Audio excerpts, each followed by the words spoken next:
thème de cette année du temps pour la création, c'est un thème qui me touche particulièrement parce que c'est une référence au prophète Amos qui appelle à plus de justice et c'est quelque chose qui nous situe dans la continuité des prophètes. Ça nous rappelle qu'en tant que chrétiens, on est appelé à être prophète et à dénoncer les injustices. Et cette image du fleuve puissant, ça nous rappelle aussi toutes ces rivières qui se rejoignent pour former un fleuve de la même manière. On est appelé à tous s'unir pour agir ensemble pour la sauvegarde de la création.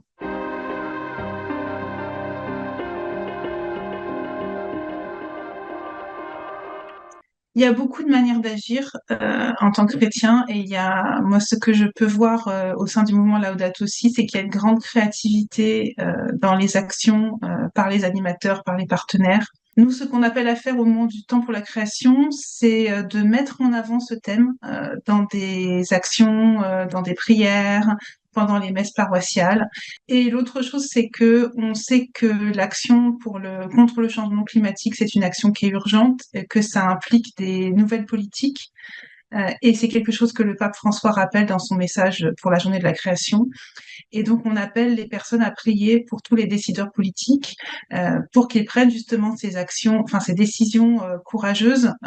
pour lutter contre le changement climatique, et à le faire concrètement en organisant des prières, en faisant une photo de ce temps de prière et en l'envoyant sur les réseaux sociaux, en taguant leur député pour l'inviter à agir davantage. Plus profondément, le pape François nous rappelle que nous sommes aussi appelés à une conversion du cœur, et c'est peut-être la première étape,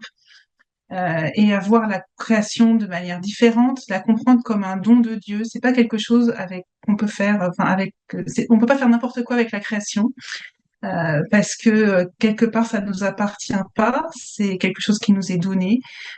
et d'apprendre à regarder, à prendre vraiment le temps de regarder la création, de passer du temps dans la nature, de s'intéresser à cette forêt, cet arbre, voilà, qu'est-ce que la création a à me dire.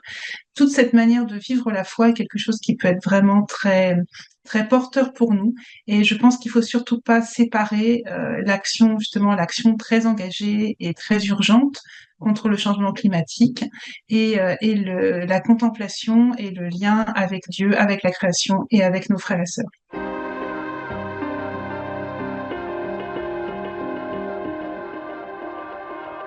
Alors moi, je prie pour que tous les chrétiens puissent prendre conscience justement de ce rôle qu'on a à avoir dans la création, ce rôle de prophète,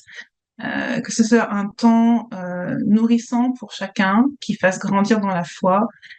qui nous permette de mieux comprendre à la fois la relation qu'on doit avoir avec la création, avec les autres, avec Dieu, et de passer dans l'action en communauté avec nos frères et sœurs.